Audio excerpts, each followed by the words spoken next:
అమావాస్యకు ముందు వచ్చేటువంటి ఆ ఒక్కరోజు మీ జీవితాన్ని, మీ మానసిక స్థితి మార్చే శక్తి ఉందని మీకు తెలుసా?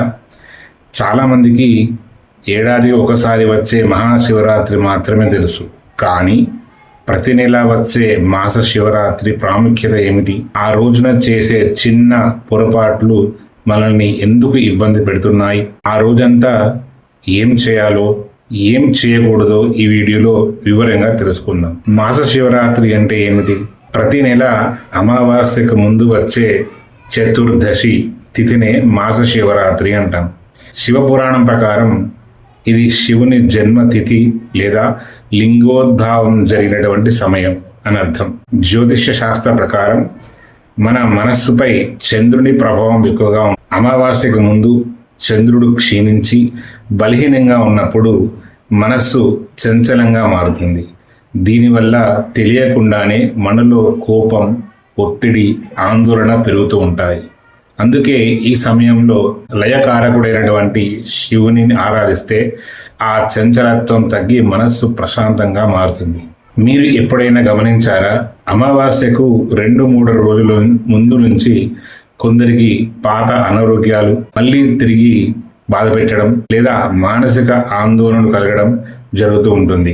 దీనికి కారణం క్షీణ చంద్రుని ప్రభావం వల్ల మన జీర్ణక్రియపై, ప్రాణశక్తిపై పడటమే. మాస శివరాత్రి నాడు ఉపవాసం ఉండడం వల్ల మన శరీరం డీటాక్స్ అవుతుంది. తద్వారా మన ఆలోచనలు కూడా సానుకూలంగా మారుతాయి.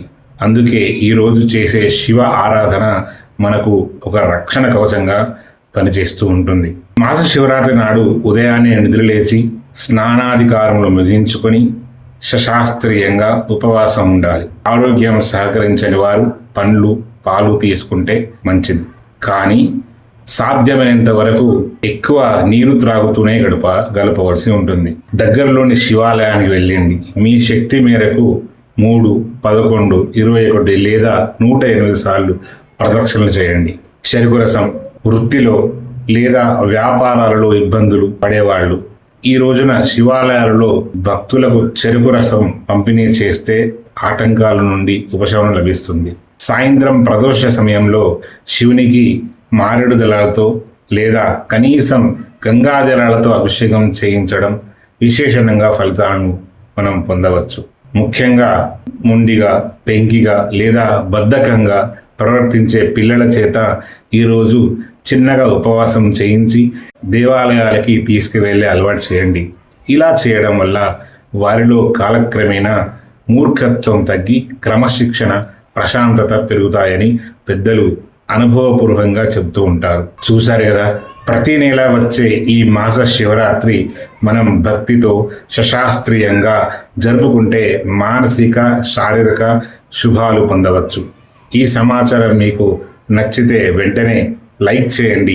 మీ మిత్రులకు, బంధువులకు, మీ శ్రేయోభిలాషులకు ఈ వీడియోను షేర్ చేయండి. ఇలాంటి మరిన్ని ఆధ్యాత్మిక విషయాల కోసం మన ఛానల్ సబ్స్క్రైబ్ చేసుకోండి.